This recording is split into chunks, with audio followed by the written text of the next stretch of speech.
We live in a rapidly changing world.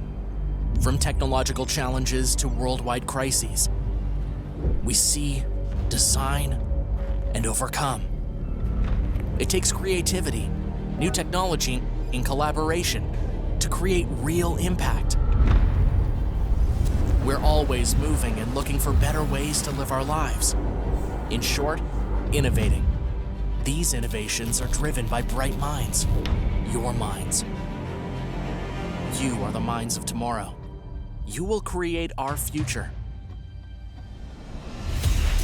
Welcome to the 10th edition of Create Tomorrow, the largest student think tank in the world. We think, create, and provide solutions to shape the future. Together with hundreds of students, we strive for impact and come up with new innovations. This year, not from our big festival tent, but from any place around the world. Get ready for inspiring keynotes, workshops, entertainment, and an exciting competition. Let's stay connected today and work together towards a better tomorrow. So are you ready to come up with the best solution? Let's start in 5, 4, 3, 2, 1. Let's create tomorrow.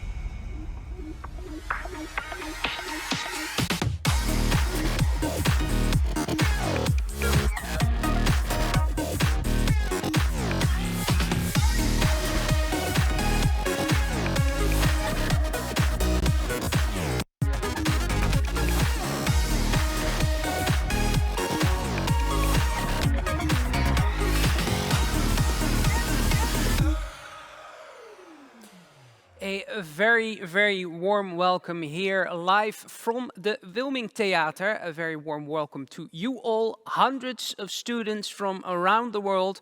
Welcome here at Create Tomorrow 2021. It's the second digital event and the 10th edition overall. And it's so good of you to join us and to think about societal problems of tomorrow and try to solve them today.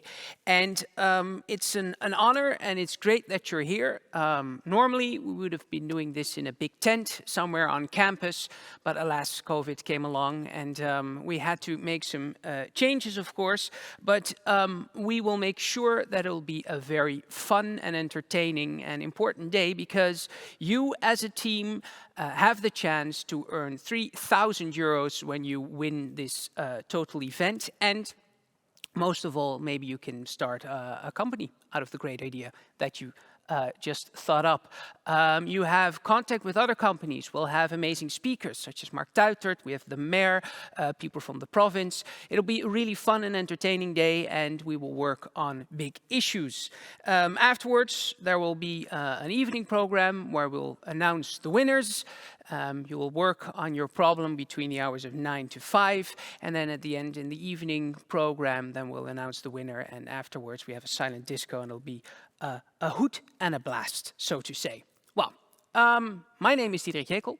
I'm a physicist, a scientific journalist or communicator, and I try to explain science to as many people as possible. And I am an alumnus at the University of Twente.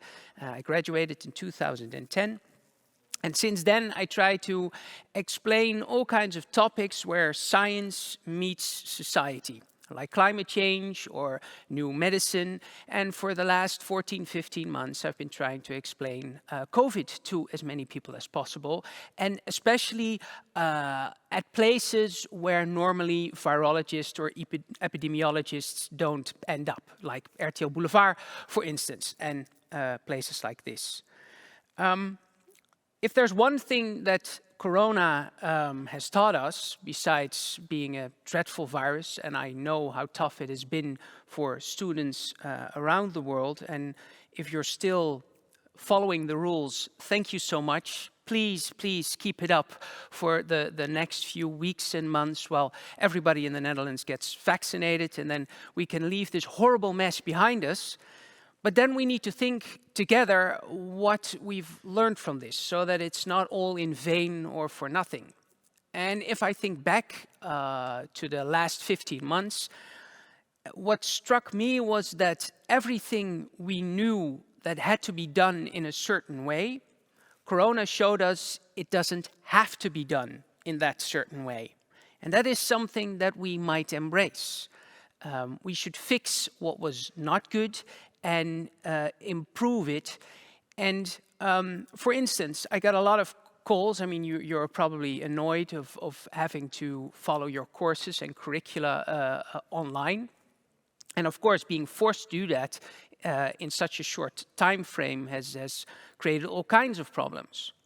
But the interesting thing is, before Corona struck, thousands and thousands of people in the Netherlands couldn't participate in education or in their jobs. Why? Because they were at home because of a mental or a physical illness.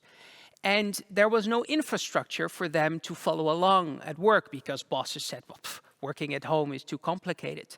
Or education said, well, we don't do education remotely. And so this horrible, dreadful thing of Corona has paved the way to be a more inclusive world.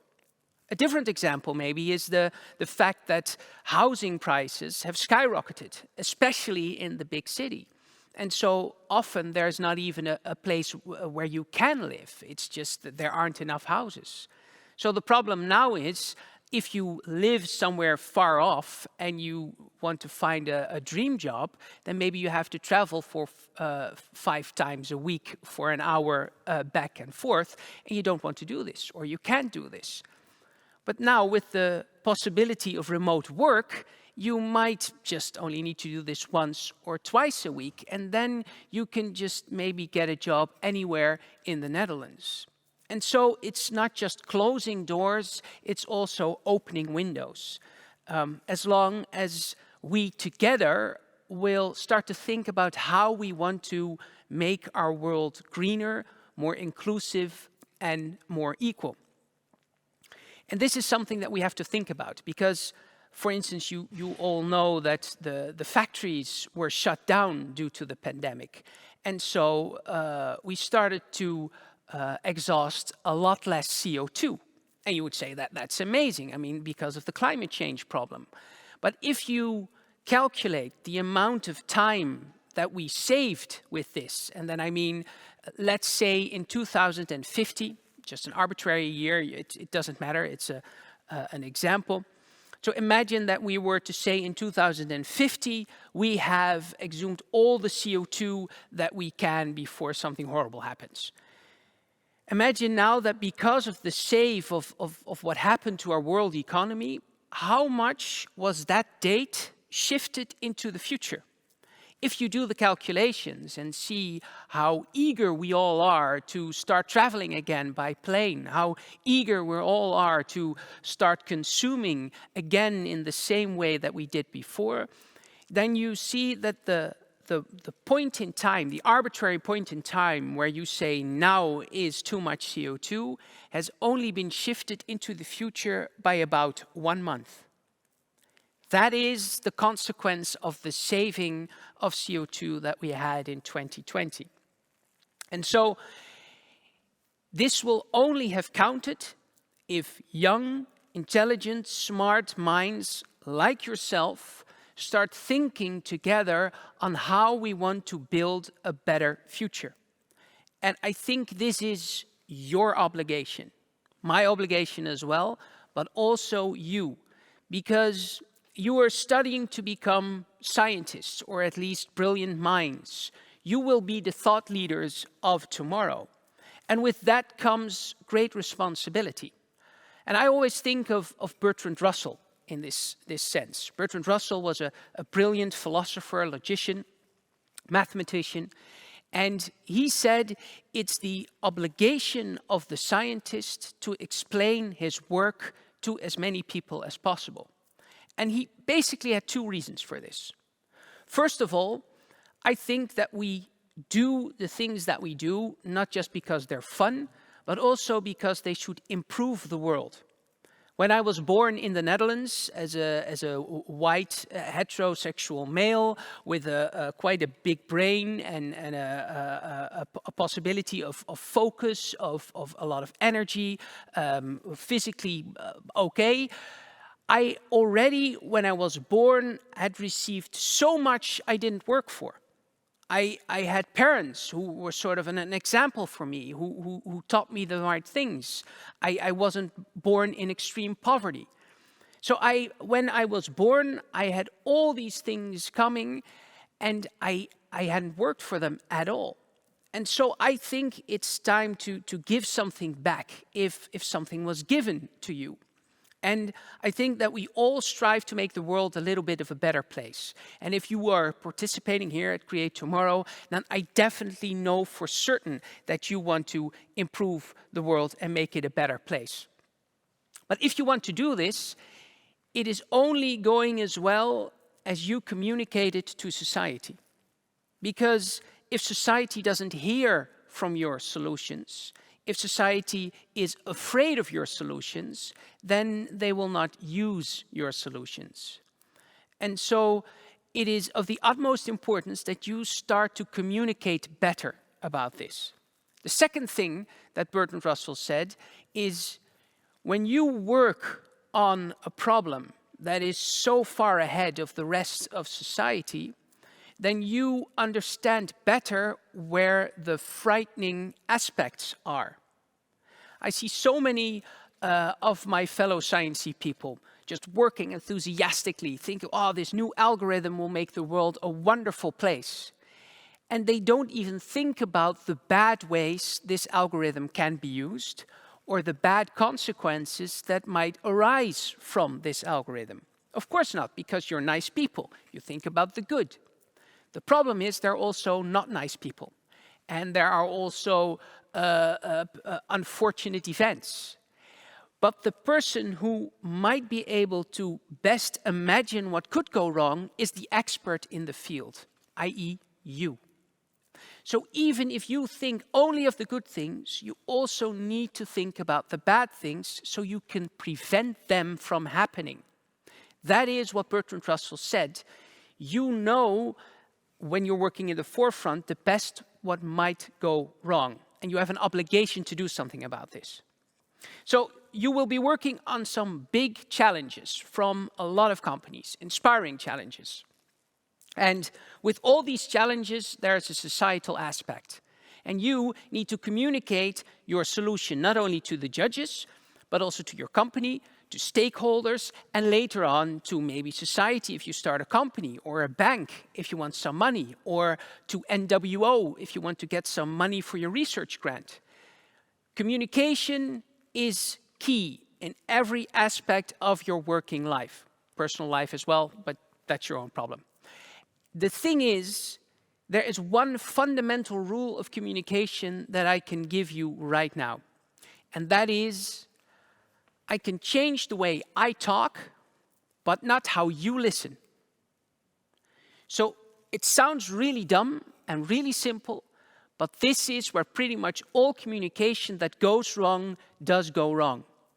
If you look at how our government communicates about COVID, it's sometimes incomprehensible for 1.5 million people in the Netherlands who can't read or write. You need to communicate in their realm of possibilities.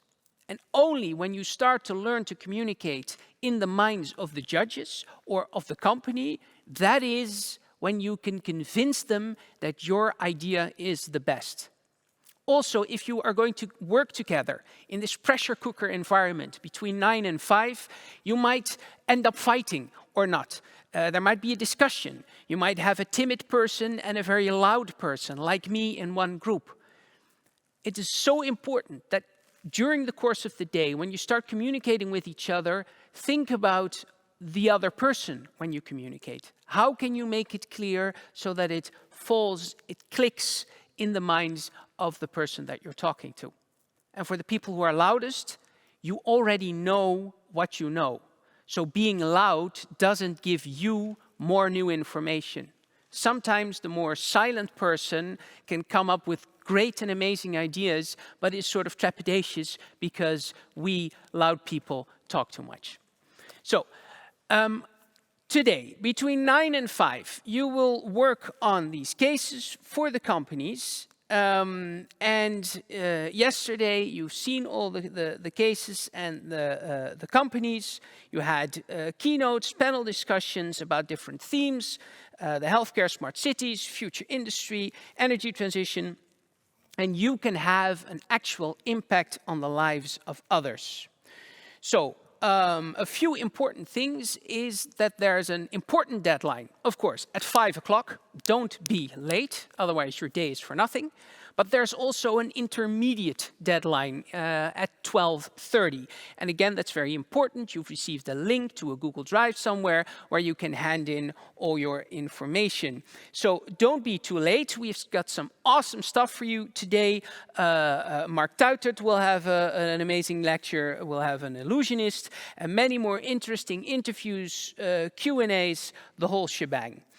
And I think it's enough introduction from me. For now, I wish you all the best for today.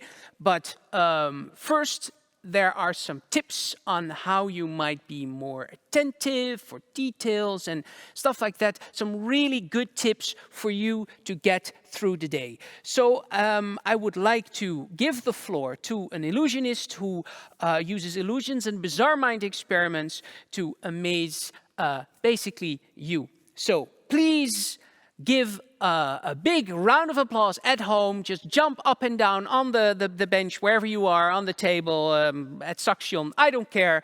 But hand it up for Niels Houtpen.